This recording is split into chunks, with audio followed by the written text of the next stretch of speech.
¿Cómo está? Bueno, vamos a hacer, vamos a hacer em, mitad de clase y mitad de taller, ¿les parece? Voy a empezar con el taller porque creo que muchos ya vienen como con la onda del taller acá, por lo que vivimos hace un momentico con medicina conductual, ¿cierto? Entonces, yo miro en dónde quedamos y asimismo cerramos ese tema y empezamos a hacer un tallercito. Va a necesitar hojitas, marcadores, bueno, lo que tengan a la mano que podamos utilizar. ¿Listo? Para que lo vayan a ir buscando mientras yo busco la diapositiva.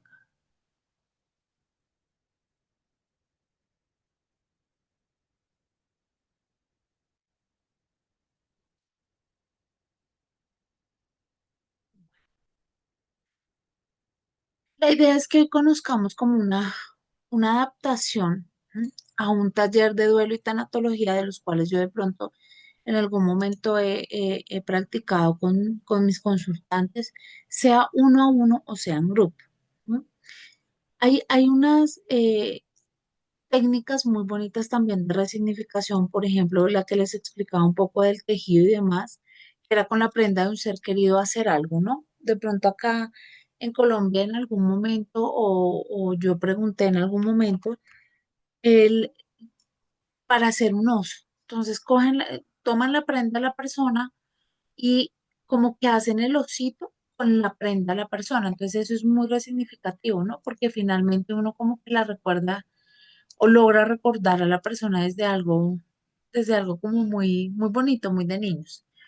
Sin embargo, mi experiencia fue otra, fue desde un morral, una maleta.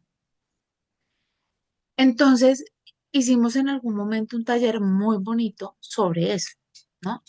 Pero obviamente está diseñado para personas que hayan tenido una pérdida y que quieran resignificar esa pérdida. Yo no les aconsejo que las personas hayan pasado por la pérdida de un ser querido de manera muy pronta, digan ustedes unos 3, 6 meses, pues porque todavía uno está muy lábil. ¿M? Es diseñado como para personas que ya hayan pasado un tiempito más, un año, año y medio. ¿Listo? Recordemos entonces que cada técnica, esta es una de las tantas que hay y hoy vamos a hacer un tallercito como creo que todos hemos tenido acá o están teniendo un duelo de alguna manera. ¿M? Entonces, como sé que todos hemos transitado o estamos pasando por un duelo, va a ser algo, un taller muy sencillo para que nos dé el tiempo, ¿listo? Y por último, recordemos pues que cada técnica se adapta a la fase del duelo, ¿no? Según al tipo de vínculo perdido, a la personalidad del doliente. Lo importante, recuerden que no es qué tan bonito les quedó, ¿no? Sino el proceso simbólico, emocional y liberador que se genera en el momento, ¿listo? Bueno, hagamos un poquito de clase y ya vamos al mini taller. Cuando hay indicaciones y contraindicaciones del trabajo con personas dolientes.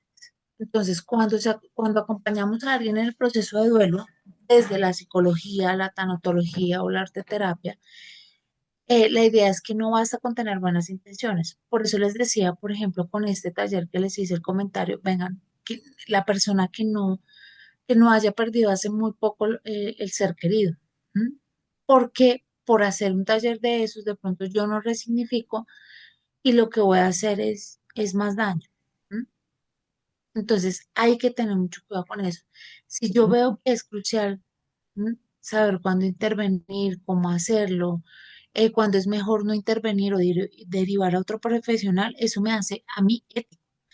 Pero estas decisiones pues hay que basarlas en eso, ¿no? Desde la ética. ¿M?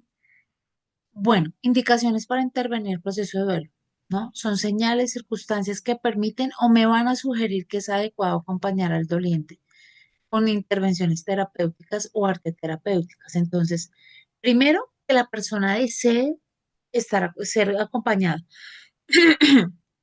Cuando la persona manifiesta conscientemente que necesita o desea el apoyo, ahí sí funciona. ¿M? Cuando dicen, no, es que mira, yo ya no me quiero seguir sintiendo así. Sé que no voy a olvidar, sé que no, pues no la voy a olvidar o no lo voy a olvidar porque es mi ser querido, pero ya no sé cómo avanzar solo y necesito ayuda. Ahí sí se ayuda. Yo tiendo a no atender, así que por ninguna circunstancia atiendo a personas que llegan. Es que mi mamá me envió, es que mi papá me envió, es que mi esposa me trajo, es que mi esposo me lo pidió. No, si no vienen por sí solas, no las atiendo, ¿no?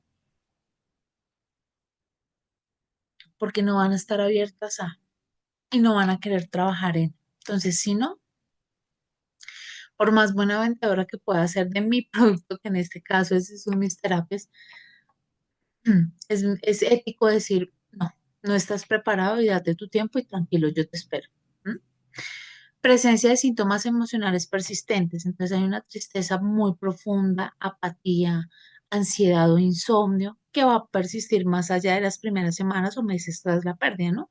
Que ya supongamos que estos síntomas se llevan presentando año y medio, 2 años. Entonces uno dice, oye, sí, es hora de alguien que ha pasado, por ejemplo, 6 meses llorando a diario, ¿no? Sin motivación para trabajar o relacionarse.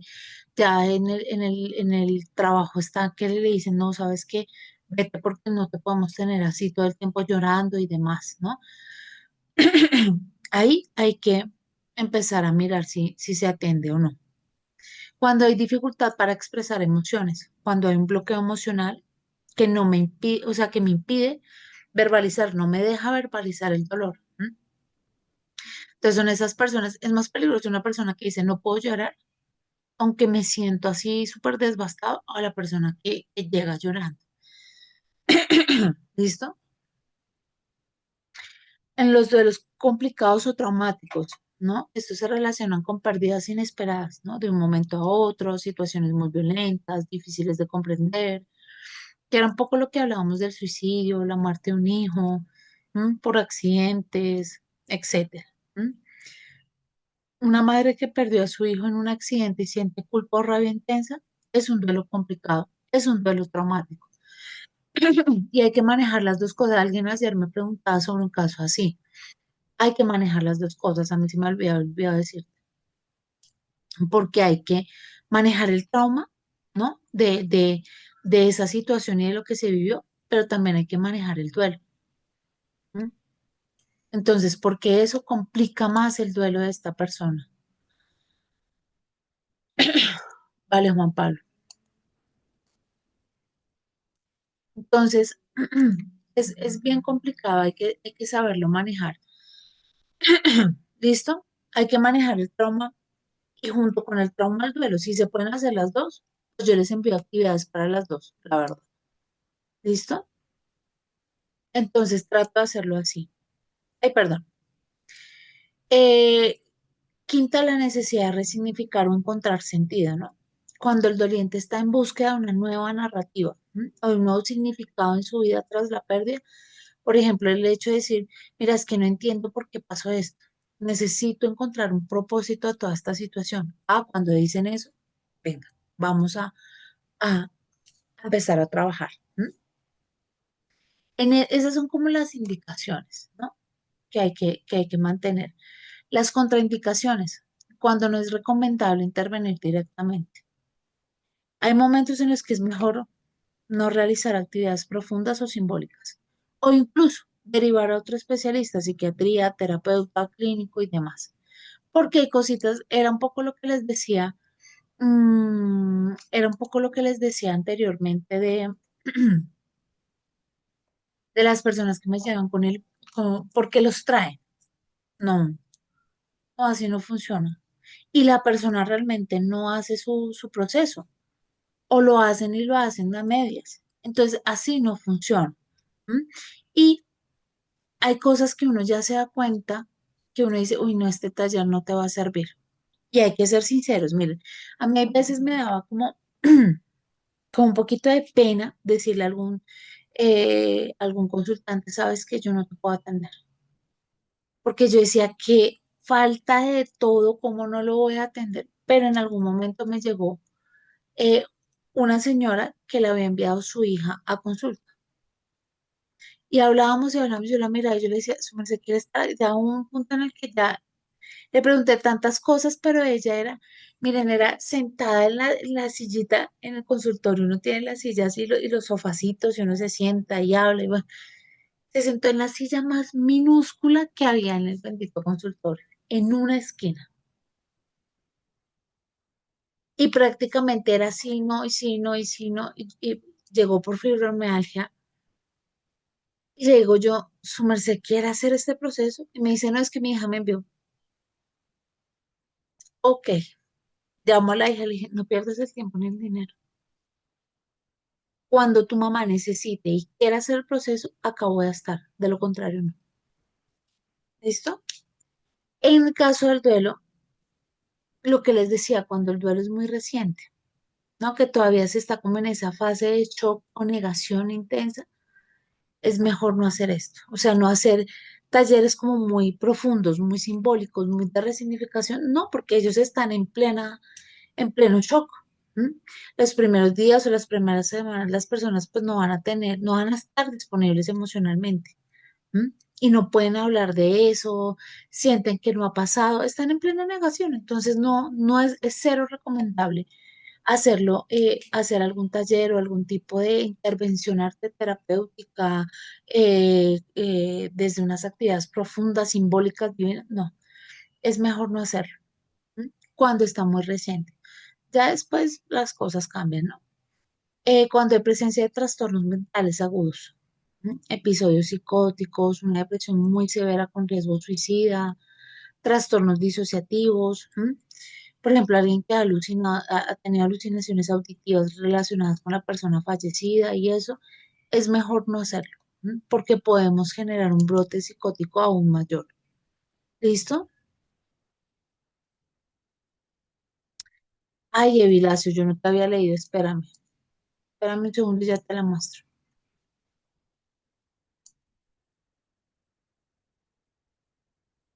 Esta, ¿sí? Les voy a pasar rápido las diapositivas, revísenlas rapidito, porque la idea es hacer taller. ¿M? La idea es hacer un tallercito, porque hoy es viernes, el cuerpo lo sabe y hay que aprender a hacer talleres de esto. ¿Listo?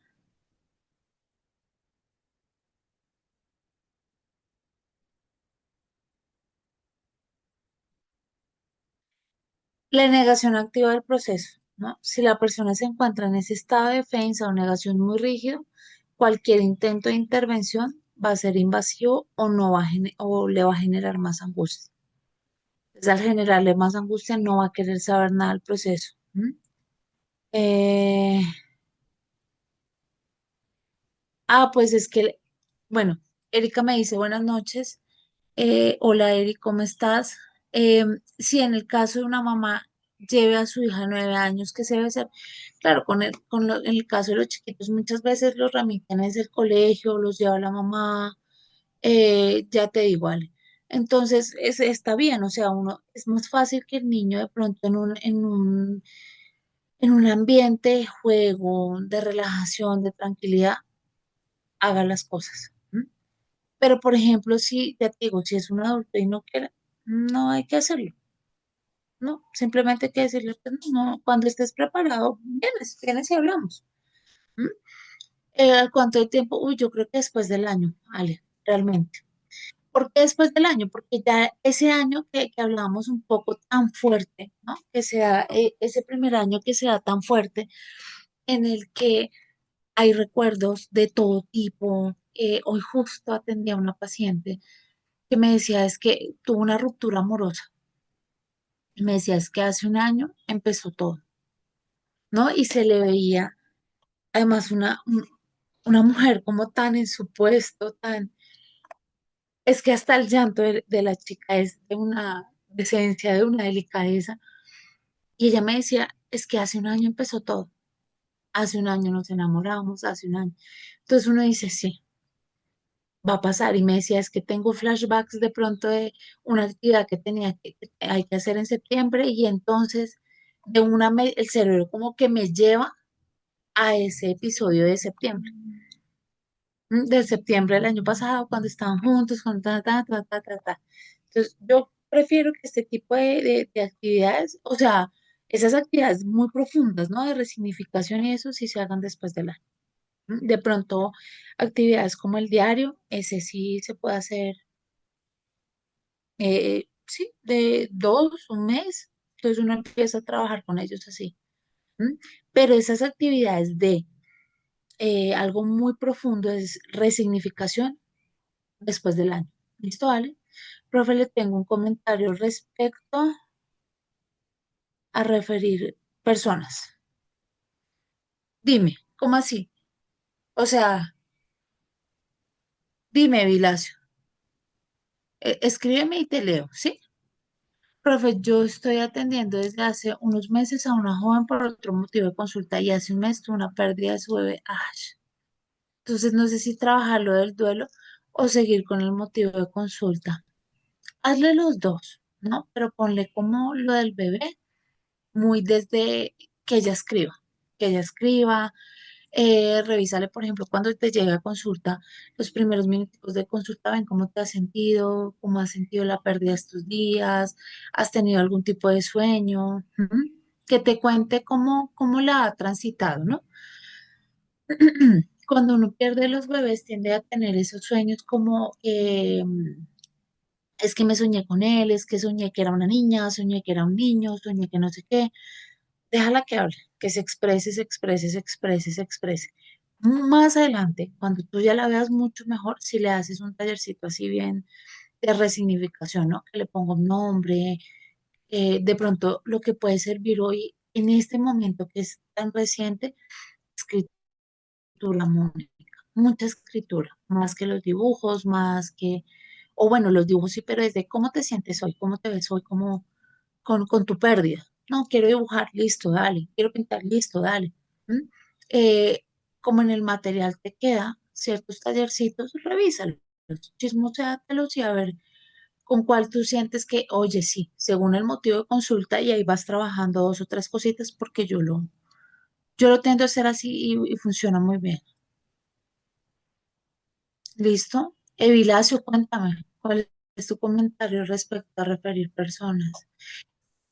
Eso es complejo, ¿no?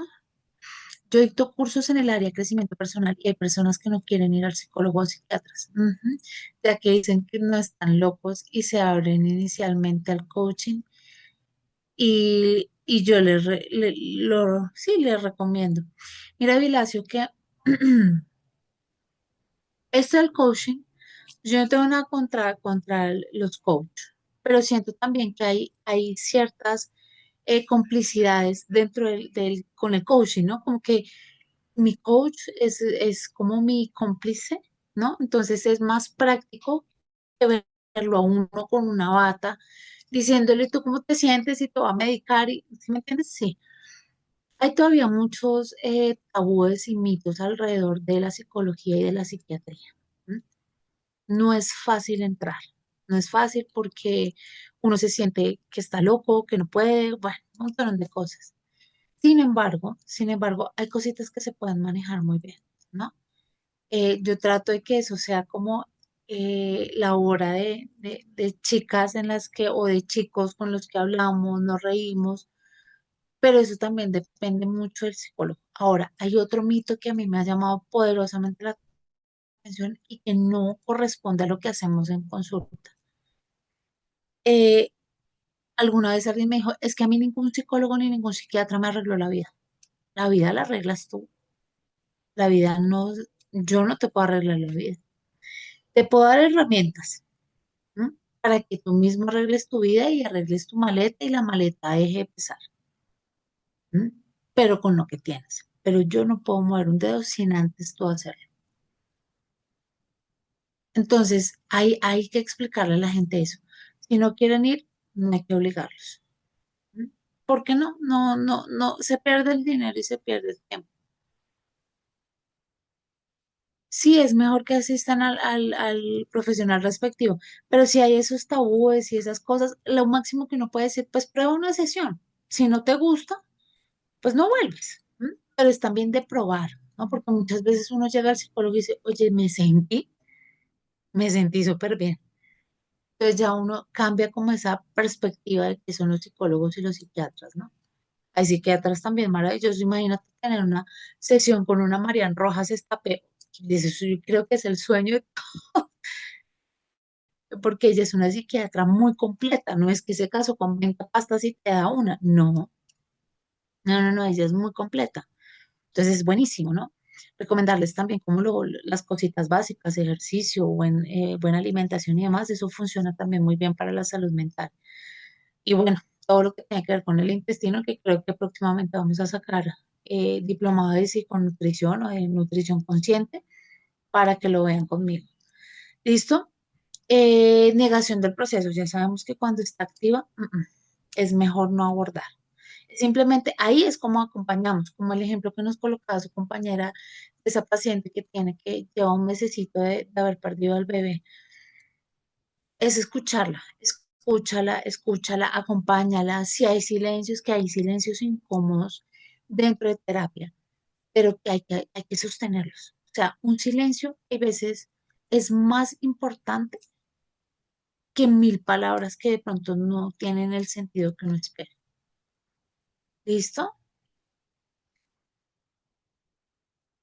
Yo estuve en centros de rehabilitación, psicólogos, psiquiatras se aportaron, pero lo que me ayudó a dejar las sustancias y a empezar a mejorar mi salud y vida fue la respiración, meditación, terapia, OMA, el arte, el arte yoga, ejercicio, herramientas para interiorizar y aprender a escuchar el cuerpo.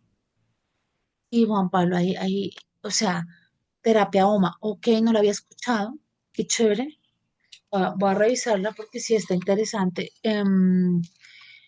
Yo siento que lo que pasa es que los centros para rehabilitación pues tienen su más y su menos, ¿no? De la India es súper ok.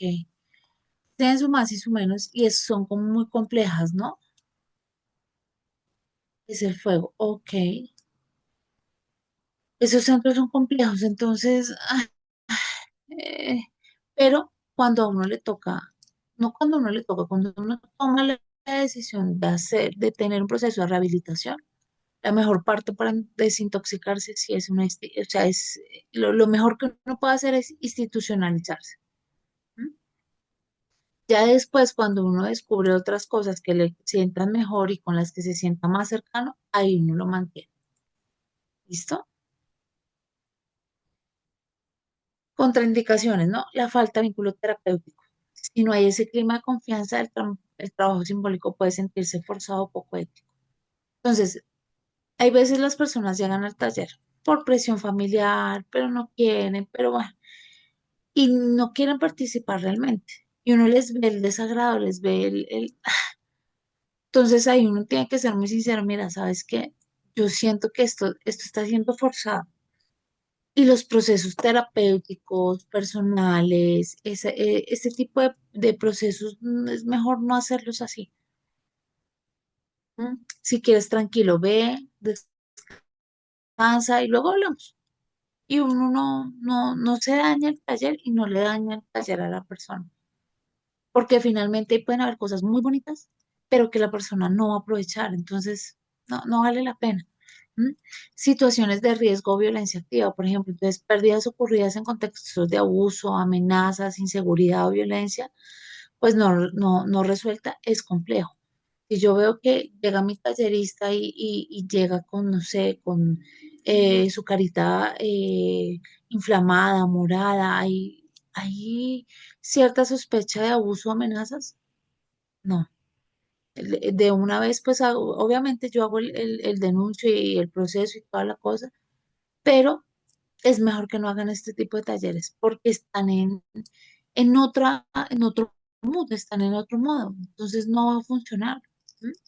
Por ejemplo, una mujer que perdió a su pareja por feminicidio, ¿m? Y sigue en riesgo. Es complejo, es mejor no, venga, no, es mejor no estar ahí. ¿M? ¿Listo? Consideraciones éticas. No imponer el proceso. El duelo no debe forzarse ni acelerarse. Va de acuerdo a la persona, ¿no? individualizar las intervenciones. No todos los dolientes responden igual a la misma técnica. Entonces, si de pronto a mi consulta llega, no sé, papá, mamá y un hijo, porque murió el otro hijo, ¿no? Pues lo que voy a utilizar con papá no lo puedo utilizar con mamá, y mucho menos con el otro chico, sino individualizar. Cada doliente tiene como sus formas, ¿no? Observar y escuchar esas señales emocionales que guían el ritmo del acompañamiento. Que me preguntaba por su paciente que hace un mes perdió su bebé. Hay días que ella va a querer hablar y hay días que no va a querer hablar. Entonces es como ir al ritmo de ella con eso. Con eso en particular, tú sigue trabajando tu motivo de consulta, pero cuando ella no quiera hablar del duelo de lo que pasó, nada, respetar y ya, porque ese es el ritmo de ella, esa es la forma de ella. ¿Listo? Ya los leo. ¿Cuántos días se debe dar la terapia a una persona? Pero la terapia por duelo, Liliana, o los tallercitos, por ejemplo, un taller de arte terapia para el duelo. ¿Por duelo? No, depende. Depende de la persona, Liliana. Mira que después del año, la, la mayoría, no todos, pilas, no todos, la mayoría están un poco más tranquilos, ¿no? Entonces lo que se puede hacer es que uno espacea las terapias. Entonces, ¿a qué me refiero? De pronto los primeros 3 meses que vengan a terapia todas las semanas, una vez por semana, ¿no? Porque hay mucho que decir, hay mucha falta, uno quiere, además que pasa por todas las etapas, entonces está la ira, pero también está la negación, pero también está la depresión y así sucesivamente. ¿M? Después de esos 3 meses de terapia así intensiva, que uno ya vea, ¿no? Que uno sienta y uno ve cuando están avanzando. Y ellos también te cuentan, o sea, la persona te dice, ¿sabes qué? Em, yo me siento ya como mejor, ¿no? Y hay esas mejorías, pero vuelve y cae, ¿no? Como que ese año es muy así, ¿no? Es muy de vaivenes. ¿No? Por lo que les contaba, por ejemplo, la chica que atendía hoy, ella lleva como desde marzo en terapia, ¿no? Porque su ruptura fue en febrero. Pero miren, ya cuánto tiempo lleva y ya ahorita le está dando esa añoranza por lo mismo, ¿no? Porque recuerda y recuerda. Es que, y yo no me quiero imaginar el diciembre de esta niña, las fechas especiales de esta niña, porque va a pasar. ¿M? Ya una vez ella entre a no sé, a un febrero del siguiente año, ya va a estar más tranquila, mucho mejor. ¿M? De pronto dolorida, sí, de pronto aceptando con más tranquilidad el duelo. ¿M? Pero, los recuerdos esos son lo que la tienen así en ese vaivén. Entonces, cuando es por pérdida, yo les aconsejo que vayan 3, 4 meses, dependiendo de cómo uno vea a la persona, todas las semanas. Ya después uno los pasea cada 15 días. Entonces uno le hace por 2, 3 meses terapia cada 15 días, cada 2 semanas.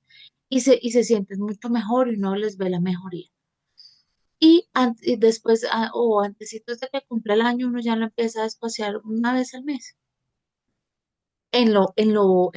como en lo normativo, pues.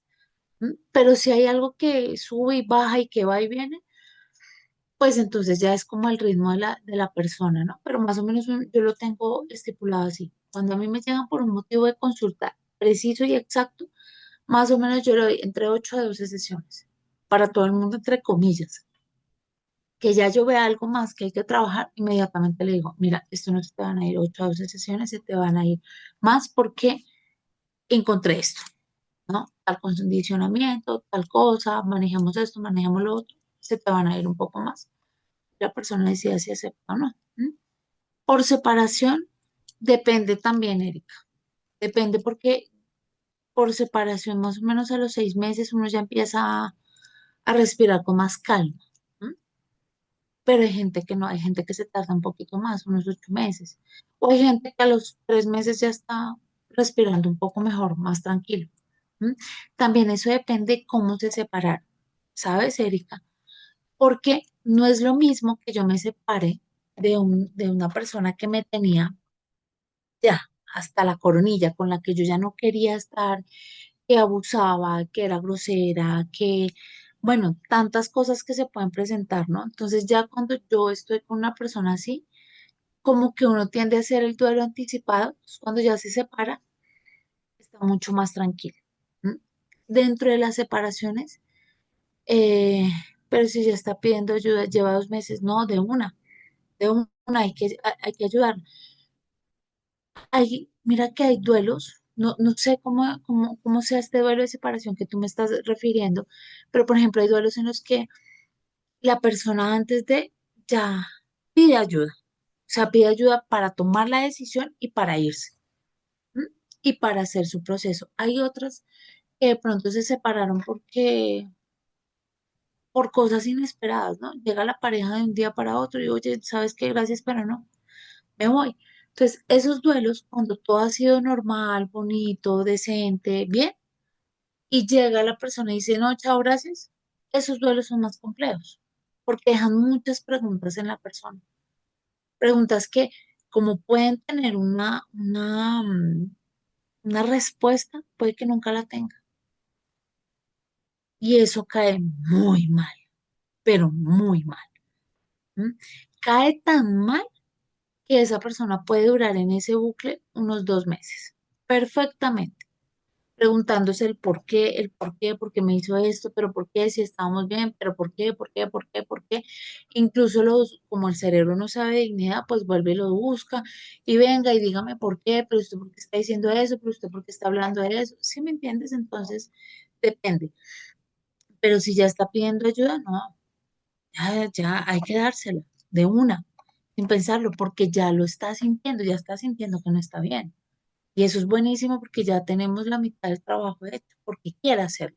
¿Listo, Erika? Ujú. Listo, Liliana. Espérame un segundito.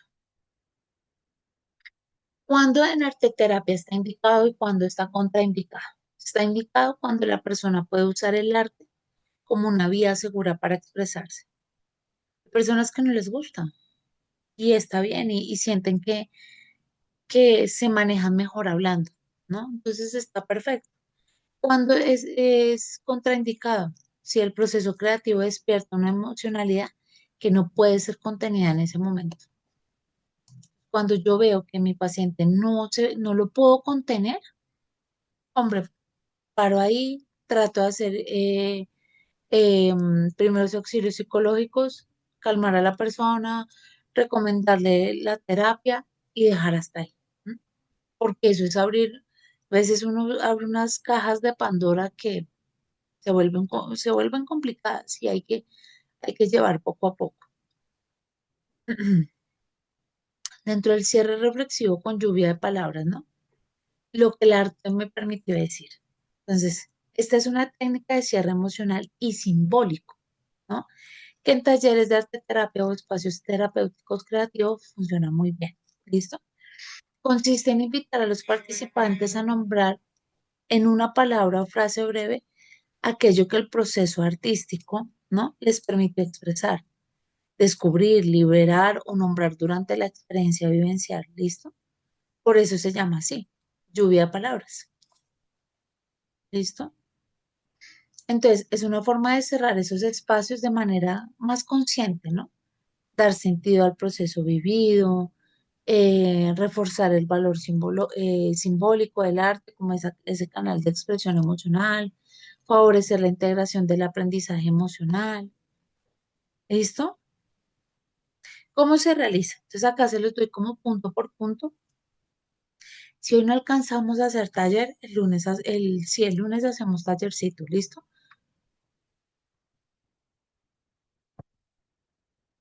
Les dejo los materiales. ¿M? Entonces, ¿cómo se realiza? Entonces, en el momento al final del taller, justo después de la actividad creativa y el compartir grupal, porque la idea es que esto lo hagan como en grupos, ¿no? Entonces, vamos a utilizar como pizarras acrílicas, papel craft grande, rotafolios, esos que vienen como el papel craft, que es una rueda gigante que uno puede sacar un buen pedazo, hojas sueltas, o un mural de palabras también funciona bien. Marcadores de colores también pueden hacerse de manera digital, ¿no? En Jamboard, en Padlet, en un mural, en Google Jam, ahí se pueden hacer como este tipo de murales, por si van a hacer su taller en Zoom o en Meet o bueno. Entonces acá van a ver la guía paso a paso. Primero, la preparación emocional. Ustedes se han dado cuenta que yo siempre trato de hacer como ese proceso de, venga, respiremos, vamos a ponernos como en armonía, ¿no? En equilibrio. Entonces, el facilitador, que en este caso van a ser ustedes, invita al grupo a cerrar los ojos unos segundos, a respirar profundamente. Yo no sé, ¿ustedes están escuchando música conmigo? No, creo que no, soy yo la que estoy escuchando. Porque siempre pongo este tipo de música. Y si ustedes también lo quieren poner o quieren que se las ponga, me avisan. Porque esto nos ayuda a trabajar mejor, a estar más tranquilos. Acuérdense que, por ejemplo, desde la parte holística también se maneja mucho las vibraciones del sonido para calmar, para relajar, ¿m? Para calmar, para relajar. Por ejemplo, ya la pongo, Juan Pablo. Eh, por ejemplo, espérame un segundo.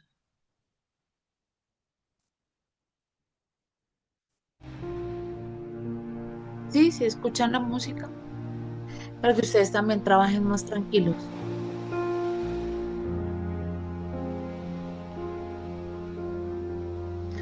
Ay, no te bajan los videos de YouTube. Ya te envío, les puedo enviar algo acá o sea, la que tengo en este momento que es en YouTube, se los envío acá, ¿sí?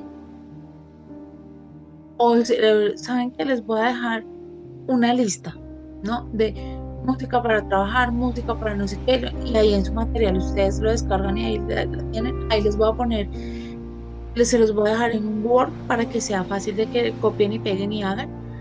Y se los dejo como música, ¿m? Para que ustedes lo tengan.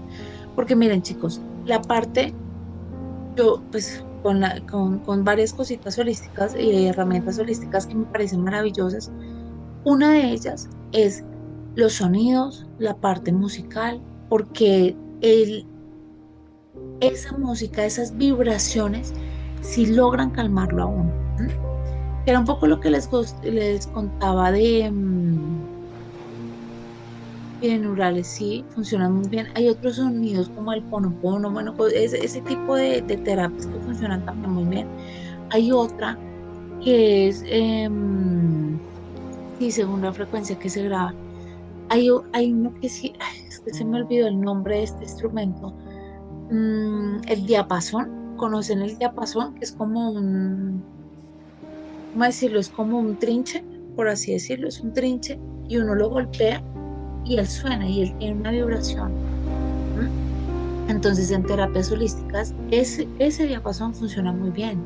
También los cuencos tibetanos, ¿no? Ese sonido del cuenco tibetano logra equilibrarlo, tranquilizarlo.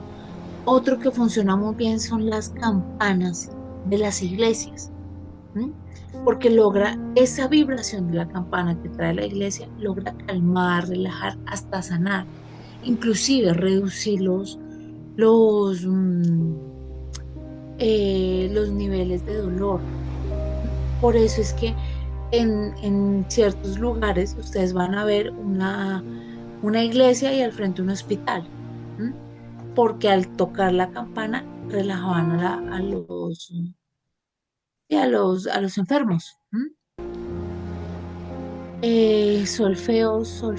Solfegios, sí, están también los mantras. Bueno, lo que pasa es que el mantra es más, por ejemplo, Liliana, el rosario es un mantra. Y hay muchas oraciones que son mantras, ¿no? Y uno las escucha, yo no sé, a mí me parece, a mí, en lo personal. Ustedes han escuchado, por ejemplo, un rosario, por nosotras las mujeres suena muy bonito, pero cuando el hombre lo reza, el varón lo reza, tiene una vibración distinta. Y es muy bonito y es muy sanador. Juan Pablo, sí, los cuencos tibetanos son brutales. El diapasón, Lucinda, sí, es el diapasón. El tambor con el corazón, sí, ese tom, tom. como que hace que uno empiece a relajar y el corazón se sienta ahí. Sí, frecuencias de sanación, sí, Liliana. Los móviles son excelentes en la casa, jardín, de cuarzo de tus. Ah, ya sé cuáles son, Evilacio, los que hay vientico y suenan. ¿Mm? Sí, sí, porque tienen una vibración que sana, que equilibra, que relaja, ¿no? Finalmente, eso es lo que buscan los sonidos. Entonces, sí, la música es súper importante. Por eso les digo que siempre lleven su. Yo los pongo mucho, me relajan, sí, Liliana. Y funcionan muy bien, ¿no? Entonces, por eso les digo que esos sonidos de los cuencos, de las campanas, de los mantras, de eh, la música instrumental, ¿no? Tiene un proceso como están diseñados para que lo puedan calmar a uno, ¿no? Por eso es que la música, pues, yo no escucho mucha música, pero sí así para calmarme y para poderme concentrar, ¿no? Hay otras vibraciones, por ejemplo, para las migrañas, buenísimas, lo logran aún estabilizar. ¿M? Música de Nana Mosoki, Yani, ok, Evilacio. No sabía, pero la podemos buscar. Pero sí, sí, sí, sí, esa música instrumental así lo logra calmar. ¿M? Entonces, y por eso yo les aconsejo que en los talleres traten de poner esta música y más cuando están hablando de sus duelos y de todo lo que tiene que ver con tanatología. Miren, yo soy partidaria, ¿no? Hay otros que les gusta y la escuchan y está bien, pero yo prefiero que para estos procesos los consultantes, los pacientes, le bajen un poco a la música, ¿no? A la música normal, en la que, por ejemplo, que no escuchen a Rocío Dúrcal, que no escuchen ciertas canciones que los van a activar más, ¿no? Y que les van a activar un poquito más el dolor. Entonces, sí es preferible como, ve, por ahora espera que pase y ya. Cuando tú vas a escuchar la canción sin llorar, ahí, ese es tu momento. ¿Mm? Sonidos del viento, como hace el instrumento, el dirigible, ajá, dirigido, listo. La frecuencia, los hertz, los 432 hertz, la llamada frecuencia natural cósmica se dice que alinea con la vibración de la tierra, calma, relaja, da estabilidad, conexión. La música tradicional se graba en otras frecuencias para llevarnos a otros estados. Sí, señor. Entonces esas frecuencias hay que tener cuidado con eso, ¿no? Los experimentos de Masaru Emoto, somos 85 aguas. Sí, sí, sí, sí. Menos mal tocaste ese tema de Vilacio, porque claro, estamos hechos de agua. Todo en nosotros es agua. ¿M? Y estas vibraciones de la música son muy importantes. Si tú quieres relajar, tranquilizar a la persona, hombre, pon una música que esté, ¿sí? Musiquita que esté acorde a. ¿M? Entonces, y sí, hay que tener mucho cuidado con lo que escuchamos, sobre todo en estas etapas, ¿no? Porque si yo escucho, ay, esa de amor eterno es divina. ¿M? Pero cuando yo la escuchaba recién en Duela, no, hombre, eso no. ¿Por qué? ¿Para qué hacerme más daño, no? ¿Por qué no mejor espero? Hago mi proceso tranquila y un día la escucho y ya no pasa nada. De pronto a uno le remueve el corazoncito, pero ya, ¿listo? Los cantos gregorianos y ese aleluya tan divino que eso es otra cosa, o sea, y calma, relaja. Bueno, listo, entonces cuando ya estamos así, con esos segundos tranquilos, respirando profundamente, con la musiquita, vamos a la fase guía, ¿no? Que es donde yo voy a conectar. ¿M? Entonces es como ahora que terminamos este viaje creativo, te invito a pensar en una palabra o frase breve que resuma lo que el arte te permitió decir hoy. No lo pienses demasiado, hay cosas que no hay que pensar mucho, entonces como no lo pienses mucho, ¿no? Simplemente escucha a tu cuerpo y a tu corazón, como que déjate fluir, ¿no? Permítete esto. ¿M? Ejemplo de palabras que podrían surgir como en esta lluvia de palabras, ¿no? Perdón, extraño, estoy viva, esperanza, ya no duele tanto, paz, fuerza, vacío, ¿m? Respiro. mi mamá, silencio, reconexión, ¿no? Dependiendo muy de lo que ha pasado con esta persona, pues así mismo va a ser la palabra. ¿Listo? Entonces la idea es que vamos a hacer ese mural simbólico, ¿no? Entonces cada palabra se escribe en una hoja con forma de gota, de flor, de estrella, de corazón. Por eso este tipo de talleres o este tipo de herramientas se pueden hacer también en Subway, porque acá todos me han rayado la pantalla en algún momento y está bien. Pero acá también se puede poner. Entonces al final se pegan todas en un mural colectivo y uno ya le pone el nombre y lo llama y bueno. ¿m?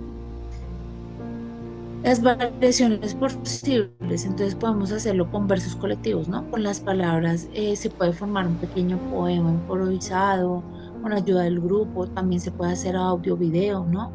En espacios virtuales se puede pedir a cada participante que escriba la palabra en el chat o grabe un mensaje de voz breve. ¿M? Ya se puede hacer variaciones según la técnica y según las posibilidades que ustedes tienen. ¿Por qué es importante? Bueno, primero porque va a fomentar la escucha colectiva y empatía del uno a uno, muy lo que hay veces yo hago acá con ustedes que los leo, los leo, porque cada uno es importante, ¿no? Potencia la autorregulación emocional. ¿M? Honra la experiencia personal sin necesidad de verbalizar toda la historia. Entonces, en muchas ocasiones no hemos tenido la necesidad de contarnos muchas cosas, pero más o menos ya como que uno dice, ah, sí, Evilacio está pasando por esto, Juan Pablo hace esto, como que poco a poco a través del grupo uno como que sin necesidad de verbalizar toda la historia vamos entendiendo ciertas cositas que cada uno aporta. ¿M? Y finalmente es importante pues porque deja una huella emocional y esa como huella simbólica del cierre grupal. Así yo puedo resignificar mi pérdida, ¿no? Y me doy cuenta que otros están sufriendo como yo, que no soy la única y esa empatía es muy importante. ¿Listo? Bueno, no sé qué hacer, no sé qué hacer porque ya nos quedan 7 minutos y no creo que alcance a hacer el taller en 7 minutos. Es,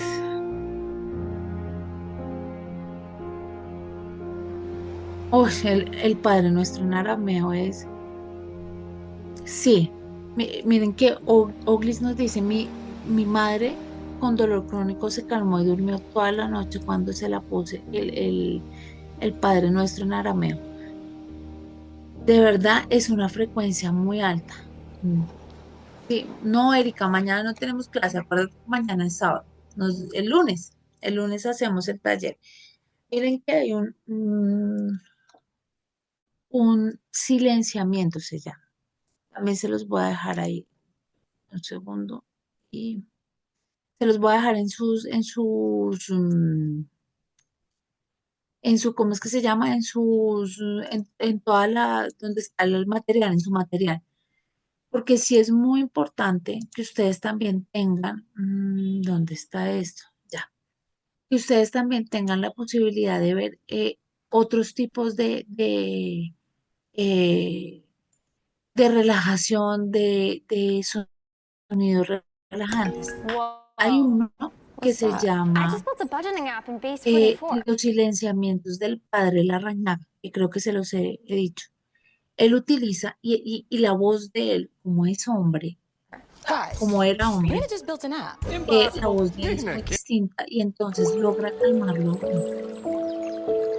uno. Se logra, no sé si acá, esperen un momento, para que lo escuchen conmigo y hagamos el ejercicio.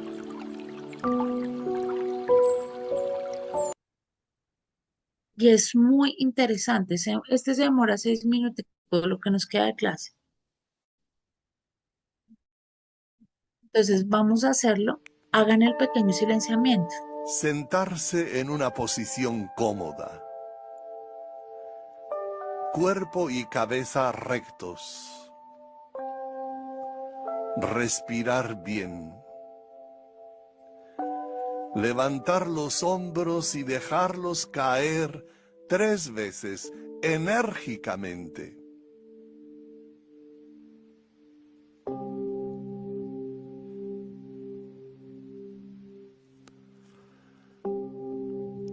los ojos cerrados o entreabiertos, no tensos, sino flojos, flojos.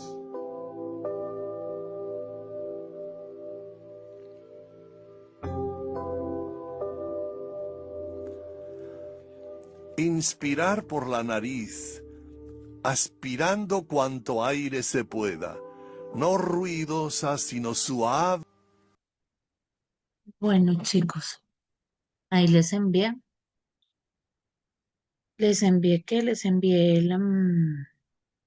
el link para que lo escuchen. Igual estábamos a 2 minuticos. Bueno, eh, ahí les envío el silenciamiento. Si ven que claro, la voz de un hombre a la de una mujer cambia muchísimo y él tiene una voz muy, como que se presta para. Entonces está buenísimo si lo quieren utilizar para sus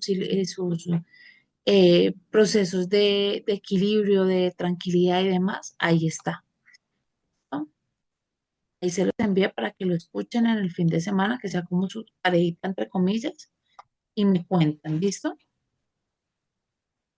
Nos vemos ahora en arte terapia y voy tarde. Un Listo. abrazo, nos Ok, vemos. muchas gracias por la clase. Bueno, compañeros estudiantes, muchas gracias por la asistencia de hoy. Recuerden que estamos aquí apoyando este proceso para llevar eh, a la máxima audiencia de habla hispana. Y aquí les comparto los que van a tener acceso al certificado. Es un certificado como este que está ahí en pantalla. La corporación SIL lleva aproximadamente 26 años en el mercado formando estudiantes. Más de 4 millones de estudiantes formados, 3.800.000 certificados, porque se han dado gran cantidad de formaciones gratis. Y esperamos que ustedes nos apoyen con este certificado que tiene un costo apenas de $33. Eso nos da ánimo para continuar en esta actividad, seguir adelante. Recuerden que dentro de ese costo está el material de estudio, que ya la profe lo compartió, las diapositivas que ellas les ha compartido en las clases, también se les entregan, eh, las clases grabadas y esta es una muestra de un certificado por la Corporación Internacional de Líderes, SIL. En cabeza del señor Luis Carlos Prada Prada, gerente de la empresa que patrocina este tipo de formación. ¿Alguna pregunta, duda, sugerencia? Los que tengan en membresía ya saben, en el grupo de membresía les llega el material de estudio y las clases grabadas. Ya Saray les envió un formulario para que se suscriban, los que tengan las membresías y las monten cada una en su plataforma. Los estudiantes que deseen certificarse, eh, me escriben al interno, a este número, único número autorizado, 57 315 240 8081, a nombre de César Bastos. Con mucho gusto les resuelvo aquí sus inquietudes y les apoyo en el proceso de la suscripción. Esta era la clase número 9.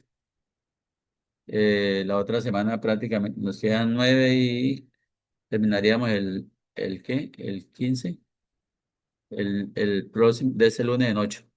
Entonces, los invito a la clase de arte terapia que están en la siguiente sala. Eh, Interesantísimo estos temas y nos vemos allí. Muchas gracias a todos y que Dios los bendiga.